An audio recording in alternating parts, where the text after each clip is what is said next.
అందరికీ నమస్తే అండి. ఈరోజు సోయా మిల్క్ ఎలా తయారు చేయాలో చూపిస్తాను నేను మీకు.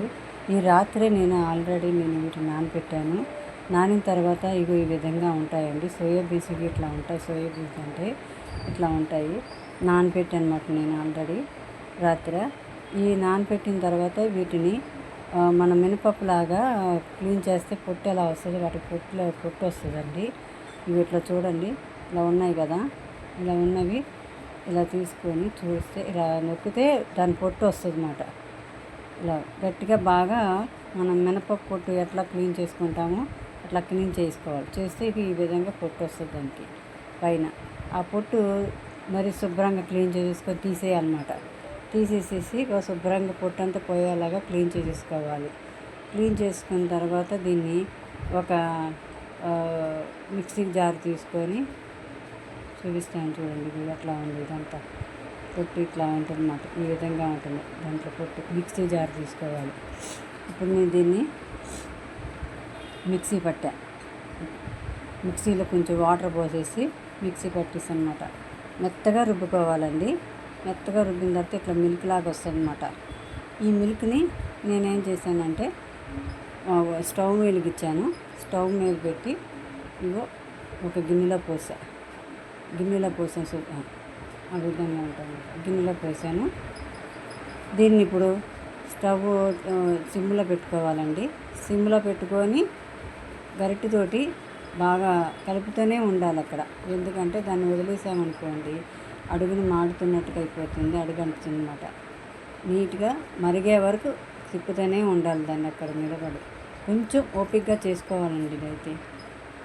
అట్లా మరుగుతుంది చూసారా, ఈ విధంగా ఉంటాయి అన్నమాట. మిల్క్ మరుగుతాయి. మన పాలు ఎట్లా పొంగొస్తుందో అట్లా పొంగొస్తుంది కూడా దీన్ని. అందుకని అలా పెట్టి సరిపోయినండి పాలులాగా పొంగిపోతాయి. కొంచెం చిక్కగా ఉంటాయి కాబట్టి ఇవి కొంచెం అడుగంటడం అట్లా వస్తుంది. స్మెల్ వస్తాయి అన్నమాట అడుగంటడం వల్ల.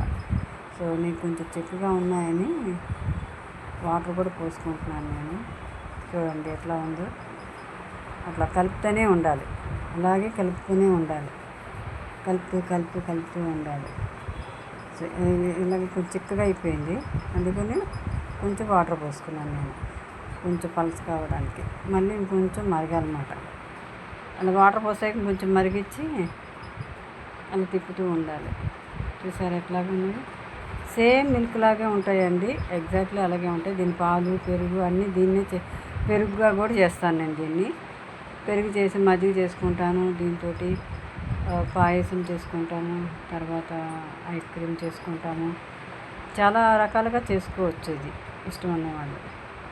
సో నేను ఎక్కువగా ఇంట్లోని ఇదే మిల్క్ ప్రిపేర్ చేసుకుంటూ ఉంటాను నేను దీన్ని. ఎందుకంటే మిల్క్ తీసుకుంటే కొంతమంది ఇప్పుడు సరిగా ఉండట్లేదు మిల్క్, అవి బాగా బయట మిల్క్ అని అనుకున్నారు. కాబట్టి నేను సోయా మిల్క్ని ప్రిపేర్ చేసి 1 లీటర్ 2 లీటర్స్ ప్రిపేర్ చేసేసి చల్లారిన తర్వాత ఒక బాటిల్లో వేసేసి ఫ్రిడ్జ్లో పెట్టుకుంటాను. ఇవే కాఫీ కానీ, టీ కానీ, పాయసం కానీ అన్ని విధాలకి ఇది యూజ్ చేసుకుంటాను నేను. సో మీలో ఎంతమందికి ఈ విధంగా నచ్చిందో షేర్ చేయండి, లైక్ చేయండి. మీకు ఎంతమందికి తెలిసే సోయా మిల్క్ గురించి చెప్పండి. ఇదిగోండి ఇప్పుడు బాగా తెల్లిపోయినాయి అన్నమాట పాలన్నీ. చూడండి ఎట్లా ఉన్నాయి. చాలా బాగా వస్తాయి. చాలా టేస్టీగా ఉంటుంది. హెల్త్కి కూడా మంచిది. అది మీ అందరికీ తెలిసే ఉండొచ్చు. ఈ మిల్క్ని కొంచెం ఓపిక చేసుకోవాలండి. అది